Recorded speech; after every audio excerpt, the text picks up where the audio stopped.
Kalau kita bicara infrastruktur, tadi sudah disampaikan juga, alhamdulillah kita lihat banyak pembangunan infrastruktur besar di zaman pemerintahan sekarang ini. Kita ambil contoh pembangunan jalan, tadi juga disampaikan pembangunan jalan. Media, ada tim jurnalis dari media Kata Data, ini mengumpulkan datanya. Izinkan saya kutip di sini. Pemerintahan kali ini berhasil membangun jalan tol terpanjang dibandingkan periode-periode sebelumnya. 63% dari seluruh jalan tol berbayar yang ada di Indonesia itu dibangun di era pemerintahan sekarang. Sepanjang 1.569 km dari total 2.499 km. Itu adalah jalan berbayar.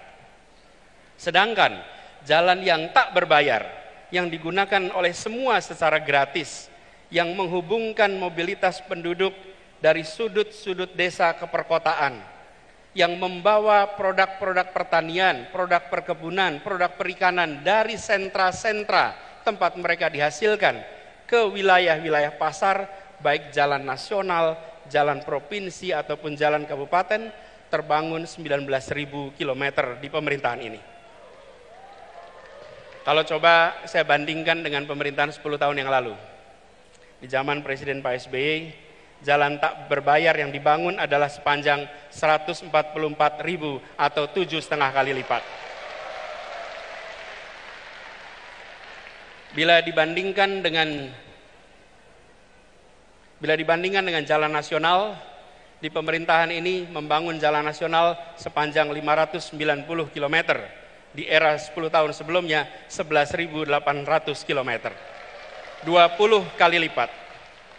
Kita belum bicara mutu, kita belum bicara standar dan lain-lain. Ini bicara panjangnya. Kedua infrastruktur ini jelas diperlukan sama-sama.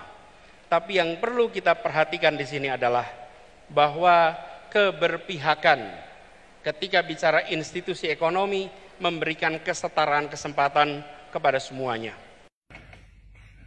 Bismillahirrahmanirrahim. Assalamualaikum warahmatullahi wabarakatuh.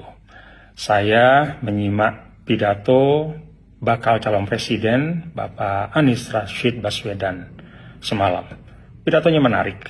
Satu hal dari pidato tersebut, beliau mengkomparasi pembangunan jalan tidak berbayar pada masa Presiden SBY dengan masa Presiden Jokowi. Beliau sampaikan bahwa pada masa Presiden SBY 10 tahun, itu beliau membangun 144.000 jalan non-tol, mulai jalan provinsi, jalan nasional, dan jalan kabupaten kota.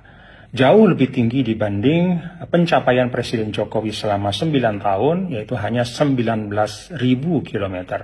Beliau sampaikan perbandingannya 7,5 kali lipat pada masa Pak SBY, lebih banyak dibanding dengan masa Pak Jokowi. Menyimak pidato ini saya punya satu catatan, bahwa Mas Anies Rashid Baswedan tidak menyebut melupakan. Saya tidak tahu ini sengaja atau tidak sengaja ya. Mestinya sebagai calon presiden beliau memaparkan secara utuh. Beliau tidak menyebutkan tentang jalan desa yang terbangun pada masa Presiden Jokowi. Pada masa 9 tahun sampai akhir 2022 itu ada lebih dari 316.000 km jalan desa yang dibangun oleh Presiden Jokowi.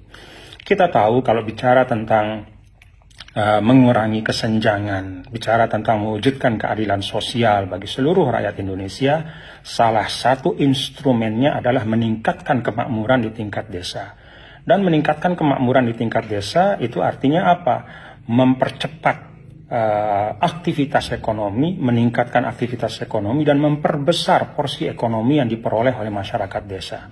Salah satu strateginya adalah dengan mengurangi biaya logistik, memperlancar arus barang dan jasa, produksi-produksi petani kita, padi, kedelai, sapi, ya, dan segala macam yang diproduksi di tingkat desa itu harus dapat diakses dengan mudah, harus memiliki sarana logistik yang baik.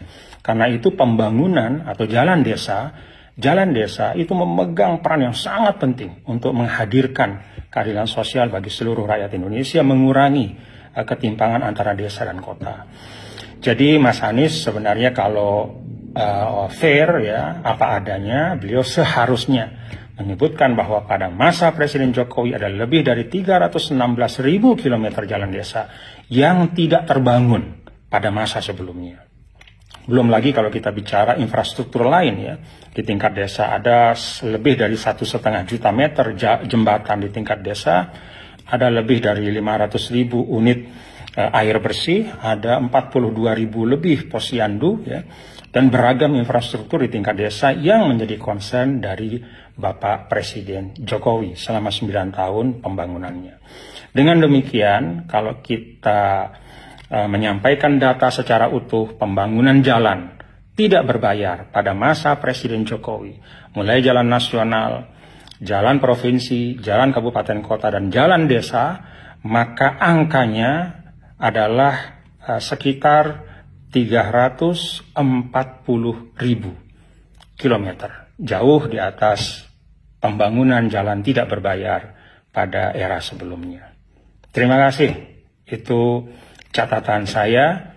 Terima kasih kepada Mas Anies Baswedan yang sudah menarik gagasan kontestasi kepemimpinan menuju kepada kontestasi gagasan.